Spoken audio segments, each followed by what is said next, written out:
Hi, welcome to மோகன் gaming. இந்த வீடியோவில் நாம் என்ன பார்க்க போகிறோம் அப்படின்னு கேட்டிங்கன்னா, இன்றைக்கி நம்ம ரோட் பாக்ஸில் இருக்கிற escape from the fast food OP அப்படிங்கிற ஓபி தான் அப்ளை பண்ண போகிறோம். ஓகே, அவ்வளோதான் பேசாமல் நீங்கள் நம்ம ஸ்ட்ரைட்டாக வீட்டுக்குள்ளே போயிடலாம். வந்தோடனே நம்ம இங்கே அடுத்த வழியே போகணும். நம்மளுக்கான ஃபஸ்ட் ஆப்ஸ்டிக்கல் அப்புறம் வந்து செக் பாயிண்ட் ரெண்டுமே கொடுத்துட்டாங்க. இப்போ ஃபஸ்ட்டு பார்த்தீங்கன்னா நம்ம இங்கே நான் இந்த வீடியோவில் காட்டிக்கிற மாதிரியே நீங்கள் அதை ஈஸியாக கண்டுபிடிச்சிடலாம். கொஞ்சம் கிட்ட போய் நின்னீங்கன்னா உங்களுக்கு அது என்னென்னு தெரிஞ்சிடும். எப்போ போல தான் ஃபஸ்ட் அட்டம் ஈஸியாக அட்டன் பண்ணி நம்ம அடுத்த செக் பாயிண்ட்டுக்குமே வந்தாச்சு. இந்த ஓபியில் பார்த்தீங்கன்னா நீங்கள் அடுத்த இதுக்கு போகிறதுக்கு முன்னாடி உங்களுக்கு க்ளூ மாதிரி கொடுத்துட்றாங்க. இதுலேயும் கட் பண்ணோன்னா இதுக்கும் நிறைய அவுட் ஆகிடுச்சு. அது எதனால் அவுட் ஆகிடுச்சு இதனால் அவுட் ஆகிட்டேன் அப்படின்னு கேட்டிங்கன்னா, இந்த முன்னாடி போகிறவங்களை பார்த்து போனதுனால நான் அவுட் ஆகிட்டேன். ஆனால் இப்போது எல்லோரும் போயிட்டாங்களா, அதனால் யாரையும் பார்க்காம நான் நம்மளை மட்டும் கான்சன்ட்ரேட் பண்ணி அடுத்த ஆப்ஸ்டக்கிளுக்கும் நம்ம வந்தாச்சு. இந்த ஆப்ஸ்டக்கிளுக்கும் இதுவும் கொஞ்சம் கஷ்டம்தான், ஆனால் இது நீங்கள் கொஞ்சம் பார்த்து ஜம்ப் பண்ணுற மாதிரி இருக்கும்.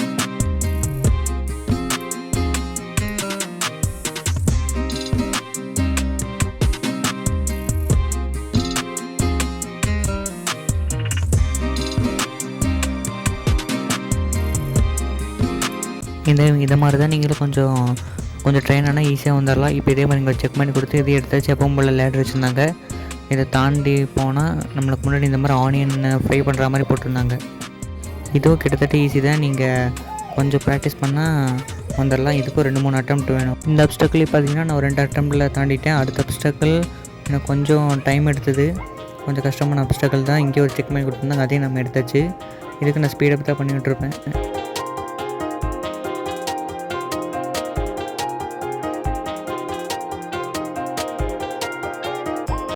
இதுவும் பார்த்திங்கன்னா கொஞ்சம் கஷ்டப்பட்டு நம்ம தாண்டி அடுத்த அப்ஸ்டக்கிளுக்கு போயாச்சு. இந்த அப்ஸ்டக்கிள் பார்த்திங்கன்னா இதுவும் ஈஸி தான், ஆனால் கொஞ்சம் டைம் எடுத்தது. ஆனால் இங்கே ஒரு சின்ன பிரச்சனை ஆச்சுங்கன்னா, டக்குன்னு பார்த்திங்கன்னா ரெக்கார்டிங் வந்து கட் ஆகிடுச்சு. அதனால் நான் இது திரும்பவும் விளையாடி போட்டுட்ருக்கேன். அது மட்டும் கொஞ்சம் அட்ஜஸ்ட் பண்ணிக்கோங்க. எப்போ போட்டதோ செக் பாயிண்ட்டை கொடுத்துருந்தாங்க. ஒரு க்ளூ மாதிரி தான் கொடுத்துருந்தாங்க. இந்த ஃப்ரெஞ்ச் ஃப்ரைஸ் தான் தாண்டி போகணும். அது எப்படின்னு உங்களுக்கும் தெரியும். இதெல்லாம் ஈஸியான கேம் தான். நான் ஈஸியாக தாண்டி முடிச்சிட்டேன்.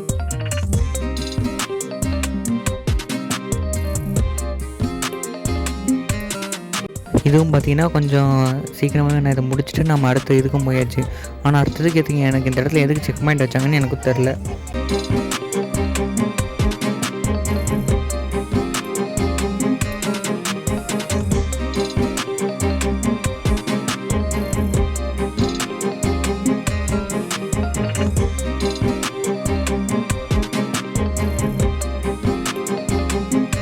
எப்போ போல் எண்டில் பார்த்தீங்கன்னா இந்த மாதிரி பைப் வச்சுருந்தாங்க. பைப் வச்சோடனே நம்மளுக்கு அடுத்த ஆப்ஸ்டக்கிள் வந்துருச்சு.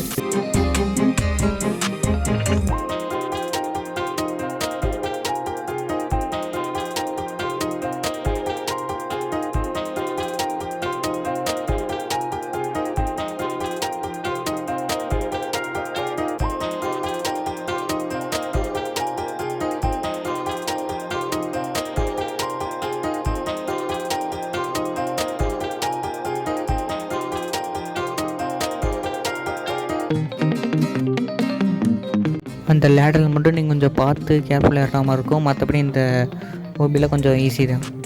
அடுத்து செக் பாயிண்ட் வந்துடுச்சு. இது பார்த்திங்கன்னா கொஞ்சம் ரொம்ப பெரிய இடம். அது மட்டும் இல்லாமல் கொஞ்சம் பெரிய ஓபி வரும். அதனால் இந்த இடத்துலலாம் கொஞ்சம் நான் ஸ்பீடப் பண்ணி விட்டுட்டேன்.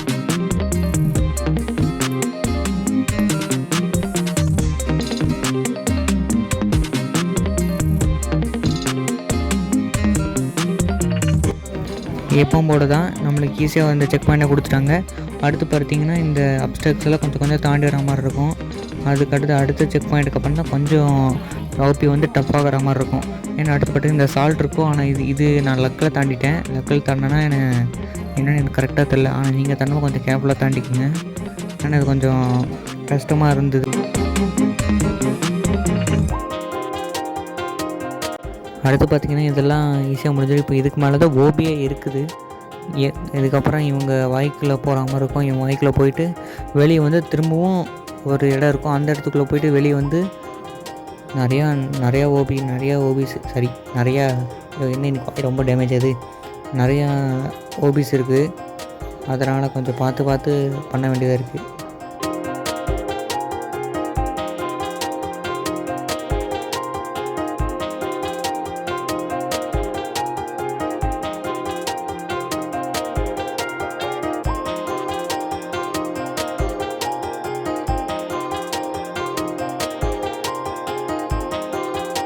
அப்புறம் இதான் கடைசி ஆப்ஸ்டக்கலாக இருக்கும். அதாவது இவன் உடம்புல விட்டு வெளியே போகிற கடைசி ஆப்ஸ்டக்கலாக இருக்கும். அதுக்கப்புறம் நம்ம வேறு ஒரு ரூமுக்கு போகிற மாதிரி இருக்கும்.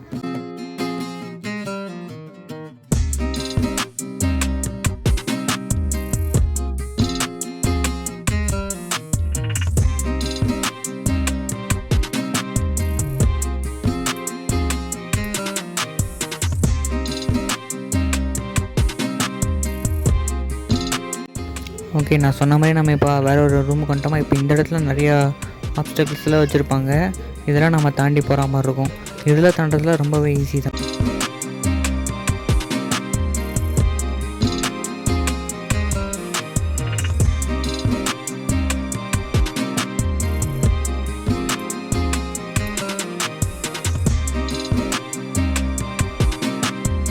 இந்த இடத்துல பார்த்திங்கன்னா ஒரு சின்ன கிளிச் ஆகிடுச்சு. எனக்கு என்னடானா எனக்கு இங்கே செக் பாயிண்ட்டே வரல. அதுக்கப்புறம் சரி போகலாமா வேணாம்னு யோசிச்சுட்டு அப்புறம் நான் ஈஸியாக போயிட்டேன். இதை தாண்டணுமா தாண்டலேன்னு தெரில. அதனால் கொஞ்சம் டிஃப்ரெண்ட்டாக போயினதுக்கப்புறம் தான் எனக்கு இந்த செக் பாயிண்ட் அப்படிங்கிற ஒன்றே வந்தது. இப்போ அதுக்கப்புறம் போய் பொறுமையாக பண்ண வேண்டியதாக இருந்துச்சு. அதுக்கப்புறம் இவன் பார்த்திங்கன்னா கத்தியை சும்மா இல்லாமல் வெட்டிக்கிட்டே இருந்து இதில் நம்ம கரெக்டான டைம் பார்த்து போனோடனே நம்மளுக்கு அடுத்த ஒரு நீளமான ஒரு கட்டை வச்சுருப்பாங்க. நம்ம இப்போ இதையே தாண்டி பண்ணால் அடுத்த செக் பாயிண்ட் நம்மளுக்கு வந்துடும். ஆனால் அடுத்த செக் பாயிண்ட் நம்ம கீழே அப்ஸ்டாக்கிள் இருக்காது. அது என்னங்கன்னா மேலே தான் இருக்கும். நம்ம இங்கே கிளைம் பண்ணி போகிற மாதிரி இருக்கும். கிளைம் பண்ணி போகிற மாதிரி இருக்கும். அது போனீங்கன்னா நம்மளுக்கு அடுத்த அப்ஸ்டாக்கிள். ஆனால் இந்த அப்ஸ்டாக்கிள் தான் கொஞ்சம் கஷ்டம்னு நினைக்கிறேன்.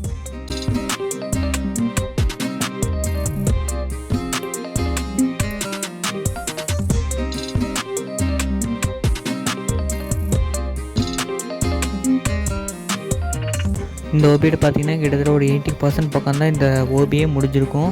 இப்போ அடுத்து பார்த்திங்கன்னா இதை நம்ம தாண்டாமல் இருக்கும். இதுக்கு தான் நான் நிறைய வாட்டி அவுட் ஆகிட்டேன். ஏன்னா இது கொஞ்சம் தாண்டதெல்லாம் கொஞ்சம் கஷ்டமாக இருந்துச்சு. அப்புறம் இந்த ஸ்ட்ரா எப்படி தாண்டணும்னு தெரில. அதனால கொஞ்சம் யோசிச்சு தாண்டாமல் தான் இருந்துச்சு. இதுக்கப்புறம் நீங்கள் முக்கியமாக கவனிக்கப்பட்டது இந்த பர்கரோடு நீங்கள் எஜ்ஜிலேருந்து தாண்டிங்கன்னா தான் கரெக்டாக நம்ம லேண்ட் ஆக முடியும். அதுவும் இந்த மாதிரி அதுக்கு நேராக எஜ்ஜில் பார்த்தா வரணும். இப்போ நம்ம அடுத்து இவங்களோட டஞ்சனுக்குள்ளே வந்தாச்சு. இதெல்லாம் நான் ஃபார்வர்ட் பண்ணுவேன். இதெல்லாம் ரொம்ப ஈஸி தான். அடுத்தது தான் கொஞ்சம் கஷ்டமாக இருக்கும். இதுதான் கொஞ்சம் கஷ்டம். இது ஒரு பசில் மாதிரி இருக்கும். அதை நம்ம கரெக்டாக கண்டுபிடிச்சி போகிற மாதிரி இருக்கும். ஃபஸ்ட்டு பார்த்தீங்கன்னா ஜம்ப் பண்ணணும்னு நினச்சேன். அவர் பார்த்தா கடைசியில் பசில் மாதிரி இருந்துச்சு. ஃபஸ்ட்டு பார்த்தீங்கன்னா லெஃப்ட் ரைட் எடுத்து இந்த பக்கம் போனால் முட்டு சந்திச்சிட்டாங்க. அது தெரியாமல் இப்படி போய் மாட்டிக்கிட்டேன். இப்போ நான் திரும்ப வந்த வழியாகவே அந்த சைடு போகிற மாதிரி இருக்கும். ஆனால் இதுவும் கொஞ்சம் தப்பான வழியாக காட்டாவளையும் எனக்கு இது கன்ஃபியூஷனாக இருந்துச்சு. அதுக்கப்புறம் இங்கே வச்சு குட்டிக்கிட்டே வச்சுருந்தாங்க. ஆனால் இதில் அவுட்டான நம்ம முதல்ல தர வேண்டியது. ஆனால் இதில் மட்டும் கொஞ்சம் பார்த்துக்கிற மாதிரி இருக்கும். தாண்டி நம்ம இந்த டஞ்சன் விட்டு இப்போ நம்ம வெளியே போகிறோம். போனோடனே பார்த்தீங்கன்னா நம்ம இங்கே ஃபைனல் சாப்டர் அவங்களே கொடுத்துட்டாங்க. இதில் தான் இந்த கடைசியில் இந்த பாஸ் மாதிரி தான் வருவான். ஆனால் இது கிடக்கிறது ரொம்ப கஷ்டம் தான். அதனால தான் நான் கட் பண்ணிட்டேன். இது கிட்டத்தட்ட 40 அட்டம்ப்ட்டுக்கு மேலே எடுத்துச்சு. உண்மையிலே நான் ரொம்ப கஷ்டப்பட்ட ஓபினா அது இந்த ஓபி தான். நான் உங்களுக்கு ப்யூராகவே காட்டுறேன். இதில் ஃபஸ்ட்டு பார்த்தீங்கன்னா நீங்கள் இங்கேயே சாச்சா போகணும். இங்கேயே டோன்ட்லாம் ஜம்ப் பண்ணணும். ஆனால் நின்னீங்கன்னா நீங்கள் இதில் அவுட் ஆயிடுவீங்க. அதான் இதில் பிரச்சனையே. அதுக்கப்புறம் இந்த மழை வரும். இதெல்லாம் நீங்கள் ஒழுங்காக தாண்டணும்.